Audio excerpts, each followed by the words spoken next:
Bapak Ibu yang dikasih oleh Tuhan, Shalom. Sekali lagi Shalom. Puji Tuhan. Saya senang ya, sekarang saya ngomongnya lebih bebas karena tadi pagi masih meler ya, flu-nya berat, jadi saya masih pakai masker. Kalau sekarang sudah tidak meler lagi, jadi saya sudah izin Pak Pendeta ya, izin Pak Gembala, saya buka saja di Kebaktian 2 begitu ya. Jadi sudah merasa lebih enteng ya, lebih nyaman begitu. Dan ini adalah perjumpaan pertama kita di sini. Terima kasih kepada Tuhan Yesus yang mempertemukan kita melalui Pak Gembala, Ibu, BPJ, dan jemaat yang dikasihi oleh Tuhan. Kiranya ada waktu lagi lain kali kita boleh bertemu kembali di dalam kasih Tuhan. Hari ini, sebelum kita membaca sekali lagi firman Tuhan, mungkin sedikit perkenalan ya. Kalau tempat tinggal ya itu dulu saya di Cibubur, sekarang sudah 10 bulan saya tinggal di Jatinegara. Karena Jatinegara itu dekat dengan kampus STTJ Free Jakarta, tempat saya melayani sudah kurang lebih sekitar 20 tahun. Jadi saya bertahan mencoba untuk tinggal terus di Cibubur, tapi akhirnya saya menyerah ya, karena usia semakin bertambah, jadi setiap hari menghadapi kemacetan, ya sudahlah pindah saja ya, hemat waktu, hemat uang, dan hemat tenaga begitu. Nah kalau gereja, saya berjemaat dan melayani di GKII Wisma Asri ya, namanya GKII Rehobot Taman Wisma Asri Bekasi Utara. Ya, perkenalan singkat sampai di sini dulu ya. Mari saya mengajak kita bersama-sama untuk membaca kembali firman Tuhan yang sudah kita baca tadi dari Ibrani 11 ayat 1 hingga ayatnya yang keempat. Kemudian dilanjutkan dengan Ibrani 10 ayat yang ke-35. Kita membaca bertanggapan, saya membaca ayat pertama, Bapak Ibu membaca ayat yang kedua bertanggapan hingga Ibrani 10 ayat 35. Saya mulai membaca dari Ibrani 11 ayat 1. Iman adalah dasar dari segala sesuatu yang kita harapkan dan bukti dari segala sesuatu yang tidak kita lihat.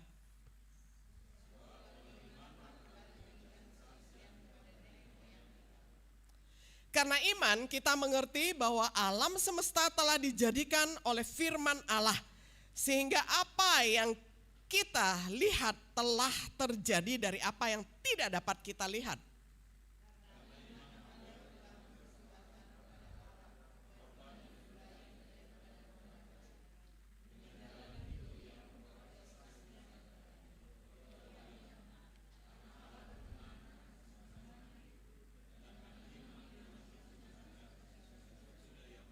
Saya baca Ibrani 10 ayat 35, sebab itu janganlah kamu melepaskan kepercayaanmu karena besar upah yang menantinya. Sampai sedemikian jauh pembacaan firman Tuhan. Bapak, Ibu, dan saudaraku yang terkasih, kita melihat melalui ayat-ayat yang kita baca dari kitab Ibrani ini, kita mau belajar ada dua dinamika. Dinamika itu adalah kekuatan agar kita dapat menjadi saksi ya, menjadi saksi di dalam kehidupan kita, berjalan di dalam iman. Nah, kebenaran yang pertama itu adalah orang beriman menjadi instrumen berkat Allah. Instrumen itu adalah alat berkat Allah, begitu ya. Jadi yang pertama adalah menjadi instrumen alat berkat di tangan Allah untuk mentransformasi masyarakat dan seisi dunia ini. Yang kedua adalah bertekun di dalam iman karena besar upahnya. Nah, ini dua hal yang akan kita bicarakan. Nah, pertama-tama kita perhatikan, orang yang beriman adalah orang yang mengarahkan pandangannya kepada kekekalan.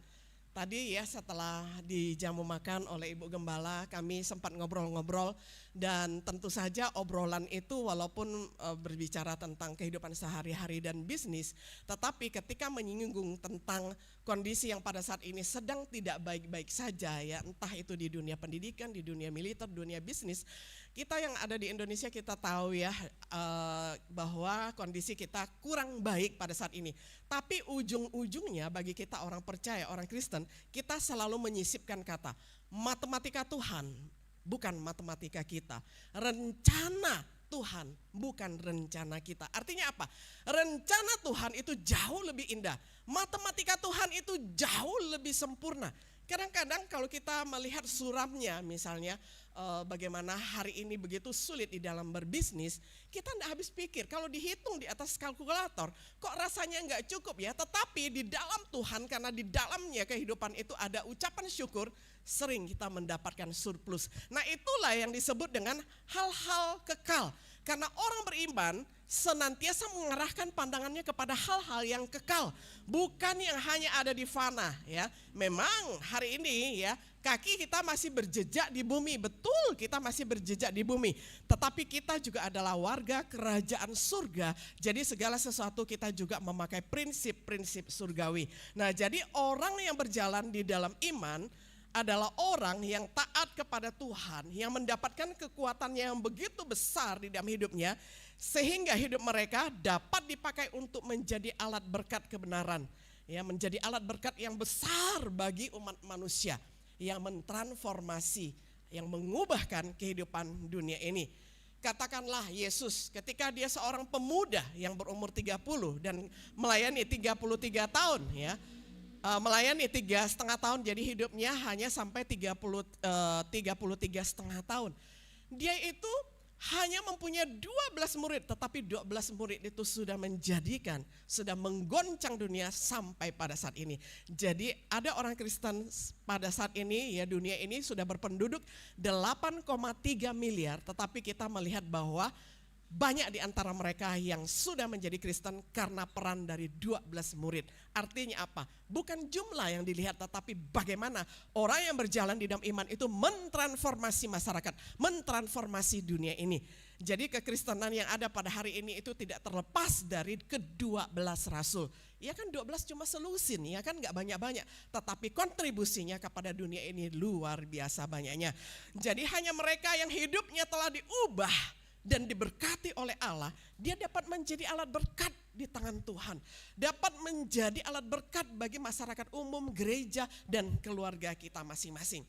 Jadi orang yang beriman adalah orang yang menerima kehendak Allah di dalam hidupnya, di dalam ketaatan mereka kepada kehendak Allah, mereka mempersiapkan agar dirinya dipakai oleh Allah untuk mengubah dunia ini. Nah kalau tadi pagi kondisi saya masih kurang bagus, sekarang sudah lumayan bagus ya karena flu berat. Saya mau sedikit bersaksi ya tentang bagaimana saya ini adalah generasi yang ketiga di dalam keluarga yang menjadi Kristen. Mama saya dan papa itu adalah generasi kedua, berarti nenek saya itu adalah generasi pertama yang sudah Kristen. Sejak dari bayi saya sudah ditanamkan untuk percaya kepada Tuhan Yesus. Saya ingat seandainya kalau saya tidak ditanamkan ya kekuatan iman, mungkin saya tidak berada di sini. Ya sedikit yang saya mau sharing adalah begini. Pada waktu umur 9 tahun saya itu baru masuk kelas 1 SD, bayangkan ya. Kenapa? Karena saya sakit ya, kondisi saya secara fisik memang kurang kuat ya. Nah pada waktu umur 9 tahun kaki saya itu tidak kuat, jadi seperti lumpuh begitu, tidak bisa berjalan. Jadi waktu itu kelas 1 SD itu umurnya 7 tahun. Nah adik-adik saya itu istilahnya adik tingkat gitu ya, itu sudah sekolah duluan ya kan. Nah kemudian ketika saya masuk SD dengan umur 9 tahun, saya besar sendirian ya kan, tidak enak sebenarnya ya. Nah tetapi karena melalui mama saya sudah ditanamkan, dia selalu ngomong ke saya begini, dia bilang, "Nak, kamu nanti besar jadi guru loh," katanya. Saya bilang, "Dari mana mama tahu?" "Dari Tuhan." "Bagaimana cara mama yakin kalau itu dari Tuhan?" Dia bilang begini, "Nak." Jadi ini etnis Tionghoa punya cerita ini ya. Dia bilang begini, "Waktu kamu umur 1 tahun kamu itu belum bisa berjalan, kamu itu merangkak-rangkak," katanya ya. "Jadi waktu kamu umur 1 tahun mama siapkan ada telur berwarna-warni ya hadiah. Terus ada pen, terus ada uang ya, dan mama taruh di sini, terus sedangkan kamu masih di situ. Lalu mama bilang, saya panggil kamu, lalu kamu merangkak, lalu yang kamu pilih bukan telur, bukan uang, tapi kamu pilih pen," katanya. Artinya yang banyak menulis, yang banyak mengajar itu kan guru. Nah sejak saat itu mama yakin bahwa kamu akan menjadi guru ya. Nah itu adalah iman seseorang yang sangat sederhana. Mama saya ya, saya dari Pontianak ya, di sini ada juga yang dari Pontianak saya lihat tadi ya. Nah jadi Itu ditanamkan terus-menerus oleh mama saya yang beriman. Dia bilang nggak apa-apa kamu masuk SD, umur 9 tahun nggak masalah, tapi kamu nanti akan jadi cemerlang. Ternyata benar loh ya, saya baru-baru ini menyelesaikan postdoktoral saya ya di Makassar, berarti doktornya 2 ya. Nah itu kan nggak gampang kan mencapainya, apalagi kena COVID 3 kali. Aduh rasanya udah mau mati waktu itu ya, rasanya sudah mau mati, tapi karena kekuatan dari Tuhan, karena iman orang tua, iman yang bertumbuh juga di dalam Tuhan, iman diri sendiri ya, bertumbuh di dalam Tuhan, akhirnya enggak ada yang mustahil. Padahal kan kelihatannya mustahil. Orang biasanya menyelesaikan S1 aja harus pakai ijazah palsu, betul nggak ya? Banyak yang beli ijazah palsu sampai sekarang pun ya, mantan. Ya udahlah, enggak usah cerita itu ya. Untuk S1 aja sulit, terus S2, terus S3, 2 kali lagi. Benar-benar itu adalah karya Tuhan. Dan prestasinya, aduh sudahlah luar biasa ya. Karena saya bisa menyelesaikannya tepat 3 waktu itu mendapatkan predikat magna cum laude ya. Jadi hampir mencapai 4. Ya, hampir mencapai 4. Jadi puji Tuhan itu semata-mata adalah contoh iman. Karena berbicara tentang berjalan dalam iman, jadi saya harus memberi contoh begitu ya. Kalau tadi pagi nggak sempat terpikir tapi nggak sempat terucapkan. Karena apa? Karena berat ya, tadi itu saya masih pakai masker ya. Ngomongnya berat ya. Kalau sekarang sudah buka masker jadi saya bisa bersaksi seperti ini. Dan puji Tuhan salah satu saksi bahwa saya sudah menjadi guru dan dosen itu adalah Pak Jeff ya. Pak Jeff 12 tahun yang lalu itu duduk di kelas dan ya kami belajar di Jeffrey begitu ya. Pak Jeff saya masih ingat ketika dia menjadi mahasiswa sangat aktif ya. Salah satu yang pernah kita diskusi adalah tentang Kain ya Pak, yang masih ingat enggak? Kain itu ada orang yang menafsirkan kenapa ditolak oleh Tuhan persembahannya. Pak Jeff yang cerita, dia bilang Bu, dulu ada orang yang berkata bahwa Kain itu ditolak oleh Tuhan karena persembahannya itu adalah bukan ternak, melainkan tumbuh-tumbuhan. Jadi ketika asapnya itu dibakar naiknya bengkok. Masih ingat ya Pak Jeff ya? Saya masih ingat sampai sekarang ya. Itu udah 13 tahun yang lalu Pak Jeff cerita seperti itu. Nah sekarang kita mau melihat Alkitab. Apakah benar seperti itu? Bahwa Tuhan menolak Kain sedangkan memperkenankan Habel. Karena dikatakan bahwa Habel setelah meninggal pun setelah mati imannya itu tetap berbicara. Dia tetap berbicara. Nah sekarang mari kita beralih ya. Kita mau melihat yang berikutnya. Saya bacakan untuk kita semuanya Ibrani 11 ayat 4. Karena iman, Habel telah mempersembahkan kepada Allah korban yang lebih baik daripada korban Kain. Dengan jalan itu ia memperoleh kesaksian kepadanya bahwa ia benar. Karena Allah berkenan akan persembahannya itu dan karena iman ia masih berbicara sesudah ia mati. Apa ini maksudnya? Apakah setelah mati terus ada darah, genangan darahnya itu berteriak-teriak, hei Kain awas ya, kamu itu nanti tidak bisa luput dari CCTV-nya Tuhan ya, nanti Tuhan akan membalas kepadamu. Apakah teriaknya begitu? Saya yakin bukan. Tetapi maksudnya Habel masih berbicara sesudah dia mati. Sekarang mari kita lihat ada beberapa gambar ya. Bukan hanya sekolah minggu yang suka gambar kan. Mari kita lihat gambar Kain memukul Habel, memukul adiknya. Klik. Ya. Oh sudah muncul di sini. Ya, Kain memukul Habel karena dia iri hati. Ya, dia ini mukanya masem dikatakan karena dia cemburu ya, ataupun iri hati kepada adiknya begitu ya. Semata-mata bukan karena dia adalah orang yang persembahannya ditolak, tetapi kalau kita membaca di dalam Kisah Rasul ada, di dalam surat Yohanes ada, kemudian di dalam kitab Ibrani juga ada bahwa persembahan Kain ditolak bukan karena asapnya itu bengkok ya, naik ke atas langit begitu ya, bengkok, bukan, itu ajaran sesat ya. Nah yang benar itu adalah Kain tidak diterima oleh Tuhan itu adalah pribadinya tidak beriman ya. Kain tidak beriman, lalu dia jahat, dia membunuh adiknya, lalu gambar kedua kita melihat akhirnya Habel mati. Nah tetapi firman Tuhan yang kita baca tadi mengatakan bahwa walaupun Habel itu mati tetapi dia masih berbicara. Itu apa maksudnya? Saya bacakan lagi Ibrani 11 ayat 5 sampai 6. Karena iman Henok terangkat. Jadi ini lanjutan dari bacaan tadi ya. Karena iman Henok terangkat. Henok ini adalah keturunan bukan Kain ya, tetapi bukan keturunan Habel juga, karena Habel kan udah mati. Jadi keturunan Set nantinya, karena Set itu adalah pengganti Habel ya. Nah, saya bacakan. Karena iman Henok terangkat supaya ia tidak mengalami kematian, dan ia tidak ditemukan karena Allah telah mengangkatnya. Sebab sebelum ia terangkat, ia memperoleh kesaksian bahwa ia berkenan kepada Allah. Tetapi tanpa iman tidak mungkin orang berkenan kepada Allah. Sebab barang siapa berpaling kepada Allah, ia harus percaya bahwa Allah ada dan bahwa Allah memberi upah kepada orang yang sungguh-sungguh mencari Dia. Nah, sekarang saya sudah siapkan gambar, mari klik ya. Ini tentang Adam dan Hawa yang mula-mula hanya mempunyai 2 orang anak, yakni Kain dan Habel. Jadi waktu itu dunia hanya ada 4 orang ya, Adam, Hawa, Kain dan Habel. Tetapi karena Kain ini jahat, kakak membunuh adik gitu ya, koko membunuh adik ya, atau abang membunuh adik ya, jadilah 1/4 penduduk dunia melayang lenyap. Betul enggak ya? Karena kan baru 4 orang ya kan, tapi dibunuh 1 tinggallah 3/4 ya, karena 1/4-nya sudah habis. Nah, kita melihat akhirnya Tuhan Allah itu memperhatikan ratapan tangis Hawa. Siapa sih yang tidak menangisi anaknya kalau mati, betul enggak? Jangankan mati, sakit aja kadang ada orang tua yang menangis ya, karena enggak tahan melihat anaknya sakit ya, pengen digantikan penderitaannya begitu, apalagi mati gitu ya. Nah, tentu saja Adam dan Hawa berduka cita ya. Akhirnya Tuhan menggantikan Habel yang mati itu dengan kelahiran Set ya. Jadi sesudah Habel meninggal dunia, jadi Adam dan Hawa waktu itu masih muda dan melahirkan banyak anak lagi, dan anak yang dilahirkan sesudah Habel itu adalah Set. Jadi yang dimaksudkan Habel itu masih berbicara setelah mati, itu adalah berbicara tentang Set, karena Set ini adalah pengganti Habel.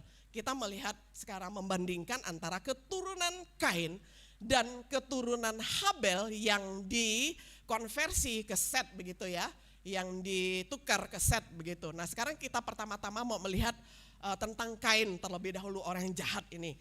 Nah, Kain mempunyai anak Henok. Nah, Henok ini ada 2 loh ya. Nanti Set itu juga punya Henok, tapi Henok yang terangkat ke surga, bukan Henok yang menamakan sebuah kota menurut namanya. Jadi keturunan Kain ini enggak banyak yang baik ya, dikit saja yang baik. Nah, dia mempunyai nama anak Henok ini, dia sombong ya, mendirikan kota ya, jadi mendirikan kota memakai namanya. Jadi inilah kita lihat ya, kita nanti bandingkan keturunan Kain dengan keturunan Set yang menjadi pengganti dari Habel. Nah, dari mana kita bisa membaca ini? Nanti Bapak Ibu kalau punya waktu bacalah di dalam Kejadian 4 dan Kejadian 5. Semuanya di situ tertulis ya. Sesudah Kain hidup sekian tahun, dia menikah lalu punya anak lalu mati. Sesudah Irad dilahirkan, dia hidup sekian tahun lalu menikah, lalu punya anak, lalu mati. Semuanya berita acaranya sama, lahir, menikah, punya anak, mati, dan seterusnya seperti itu ya. Nah, jadi kita melihat keturunan Kain seperti itu sampai di Irad sekarang. Nah, Irad mempunyai anak bernama Mahuyael ya, enggak banyak yang kita ketahui tentang mereka. Juga setelah Mahuyael punya anak, mempunyai nama anak Mehusael. Enggak ada prestasi apa-apa, enggak dicatat di Kejadian.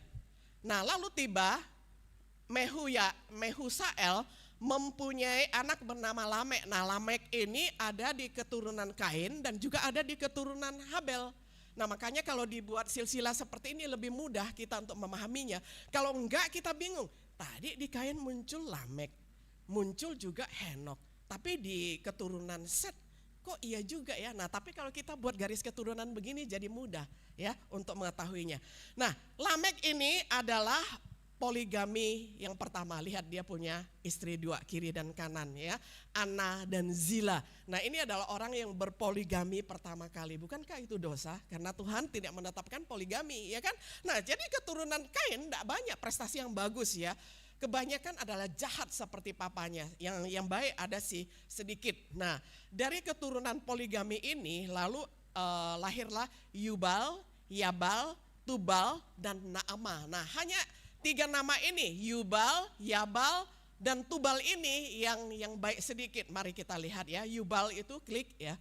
Yubal adalah bapak pemusik. Nah ya, jadi yang pinter-pinter musik itu ya ingatlah bapak pemusik itu adalah Yubal. Ya, Yubal ya pemain musik, dia disebut bapak pemusik. Klik lagi. Ya, musik ya. Nah, lalu Yabal adalah bapak peternak. Jadi yang suka konsumsi ternak begitu ya, klik. Nah, ini ternak ya. Bapak peternak yang pertama itu adalah Yabal ya. Lalu ya, masih ternak. Nah, lalu Tubal ini adalah bapak penukang. Nah, hanya ini saja yang dicatat oleh Alkitab, keturunan yang baik yang dari Kain. Ya, enggak ada lagi yang lain. Ya, padahal berapa generasi ya? Beda ya. Nah, sekarang kita bandingkan dengan keturunan Set. Ya, klik lagi. Keturunan Set pengganti Habel. Kita lihat. Set ini mempunyai anak namanya Enos. Banyak sekali anggota gereja yang saya kenal menamakan anaknya Enos. Karena artinya bagus, ya. Kemudian juga mereka ini adalah orang beriman semuanya, karena kita melihat berikutnya ya. Setelah Set melahirkan anak yang bernama Enos, lalu melahirkan keturunan berikutnya bernama Kenan, lalu Kenan memperanakkan Mahalalel, ya. Mahalalel ini lalu memperanakkan Yared, ya. Yared ini memperanakkan Henok. Nah, ini kan Henok yang tadi juga ada Henok ya, keturunan Kain. Nah, ini keturunan Set, Henok ini yang baik, yang memutuskan mata rantai berita acara seseorang lahir, lalu menikah, lalu punya anak, lalu mati. Lahir, menikah, punya anak, mati. Selalu itu terulang di dalam Kejadian 4 dan 5. Tapi berita acara ini putus sama sekali ketika lahir yang namanya siapa? Henok. Ya, karena Henok setelah dia punya anak ya, lalu dia hidup bergaul dengan Allah, lalu dia tidak mati. Nah, ini yang menyebabkan dia berbeda dengan nenek moyang yang lain. Karena apa? Dia diangkat oleh Allah. Ya, jadi dia tidak mengalami kematian. Dia naik ke surga. Nah, inilah bedanya keturunan Kain dan keturunan Set. Lalu Henok ini punya anak bernama Metusala. Apa keistimewaan Metusala? Ada yang suka main cerdas cermat? Metusala ini manusia yang umurnya paling panjang. Siapa yang hafal umurnya? 969 ya, hampir 1000 tahun, keren ya. Jadi keturunan Set ini memang keren. Nah, setelah Metusala lalu ada Lamek ya, yang menjadi ayahnya Nuh. Nah, kalau udah tiba Nabi Nuh kan semua ingat, wah, Nuh ini tokoh besar yang menyelamatkan umat manusia dari kepungan banjir bandang. Bukan banjir bandang, bukan banjir rob, tapi banjir universal. Karena banjir yang paling besar ini melanda seantero dunia. Bukan melanda secara nasional aja seperti kita baru-baru ini Jabodetabek gitu ya. Itu mah kecil ya. Nah, tapi bagi Nuh ya, dia sudah menyelamatkan generasinya dari kematian ya. Allah memakai Nuh untuk menyelamatkan manusia. 8 orang yang masuk bahtera ya. Tapi sebelum masuk bahtera coba kita pikir. Seseorang kalau membangun kano atau sampan yang kecil aja, bangunnya itu kan mesti dekat sungai supaya apa? Supaya cepat ya kalau ke air, enggak perlu digotong-gotong. Ini membangun bahtera yang besarnya berhasta-hasta ya kan? Besar dan bertingkap-tingkap. Bangunnya di mana? Di gunung, bukan di sungai, bukan di laut. Nah, orang yang melihat keadaan pada saat itu kan bisa berkata, coba lihat si Bapak Nuh itu, dia dungu banget ya. Dia itu kayaknya nggak pinter deh. Masa membangun bahtera sebesar itu di atas gunung? Astaga ya, masa seperti itu. Tapi kita melihat ya, walaupun Nuh itu pasti dikata-katain, dibully habis, tetapi imannya itu tetap ada. Dan dikatakan di dalam Ibrani 11 ayat 7, karena iman maka Nuh dengan petunjuk Allah tentang sesuatu yang belum kelihatan, jadi bahtera belum kelihatan waktu itu, dan taat mempersiapkan bahtera untuk menyelamatkan keluarganya, dan karena iman itu ia menghukum dunia dan ia ditentukan untuk menerima kebenaran sesuai dengan imannya. Lihat ya, Nuh yang masuk ke bahtera, istrinya, lalu 3 anaknya dan anak mantunya, 8 orang. dan ternak-ternak. Ya, mari kita lihat ternak-ternak dalam gambar. Oh, kalau ini gambarnya perahunya terlalu kecil ya. Kita mau yang besar aja lah ya. Nah, ini ya, yang besar ya. 7 pasang yang halal. Kenapa yang halal harus 7 pasang? Supaya bisa dikonsumsi dong. Kan dia lama di dalam bahtera, betul? Lalu kalau enggak dibawa domba yang boleh dikonsumsi, lalu makan apa mereka? Kan begitu ya cara belajar Alkitab seperti itu. Kalau yang sepasang apa? Yang enggak boleh dimakan. Nah, jadi harus tuntas ya ketika belajar Alkitab ya. Jadi bukan hanya binatang itu sepasang, tapi yang halal itu 7 pasang supaya keluarga Nuh boleh mengkonsumsi ternak tersebut. Oke, kita lanjut, saya bacakan sekali lagi. Setelah kita melihat bahwa keturunan Set masih berbicara ketika dia mati adalah kita melihat melalui keturunannya ya. Membicarakan tentang kehidupan beriman, tentang bagaimana berkiprah di eranya, di zamannya dengan iman yang tidak terpadamkan walaupun banyak sekali tantangannya. Nah, sekarang kita beralih kepada tokoh berikutnya karena masih ditulis di dalam Ibrani 11 ayat 24. Ya, ganti tokoh ya, saya bacakan. Karena iman maka Musa setelah dewasa menolak disebut anak putri Firaun. Karena ia lebih suka menderita sengsara dengan umat Allah daripada untuk sementara menikmati kemenangan dari dosa. Ia menganggap penghinaan karena Kristus sebagai kekayaan yang lebih besar daripada semua harta Mesir, sebab pandangannya ia arahkan kepada upah.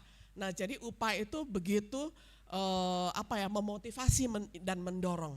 Ya, upah dari Tuhan. Tuhan memberi upah kepada orang beriman, itu sudah memotivasi orang-orang di Alkitab, termasuk tokoh besarnya adalah Musa. Ya, kita sekarang melihat kiprah Musa di dalam beberapa gambar ya.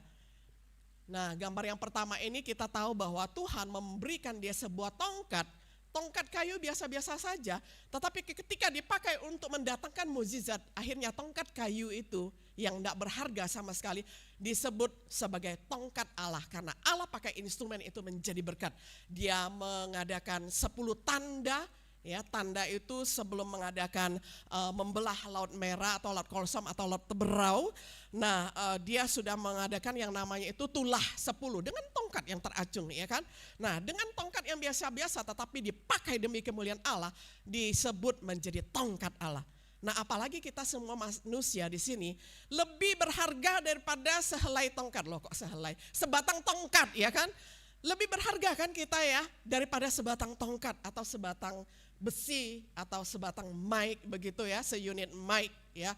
Nah, kita manusia yang bernyawa lebih berharga daripada tongkat, lebih berharga daripada alat fana yang ada di dunia ini. Nah, kita ini bisa menjadi instrumen berkat Allah lebih lagi daripada instrumen yang mati tersebut. Nah, kalau yang mati saja Allah dapat pakai, apalagi yang hidup ya. Sudahkah kita menyerahkan hidup kita untuk Tuhan, berjalan di dalam iman, menyaksikan bahwa di dalam Tuhan tidak ada yang mustahil ya, begitu ya. Nah, lalu kita melihat yang berikutnya, gambar berikutnya.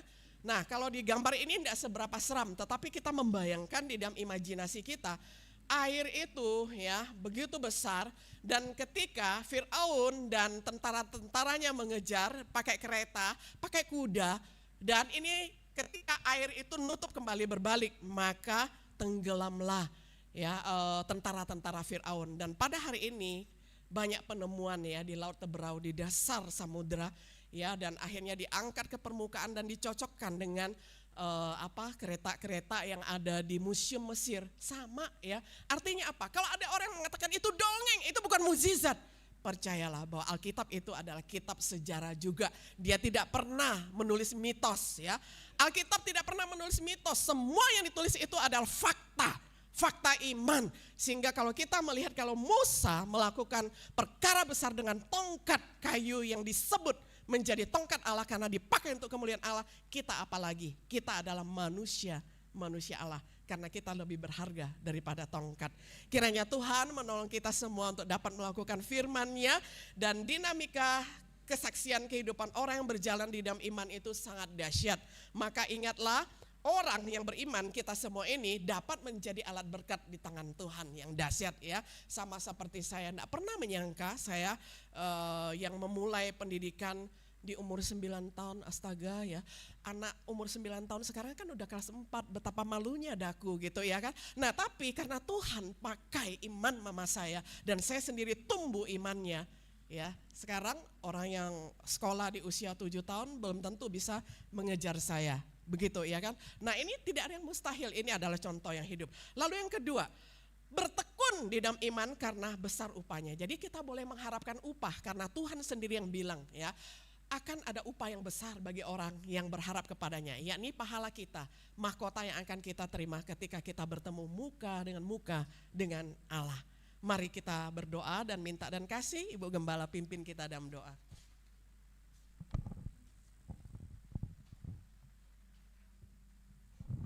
Mari kita berdoa.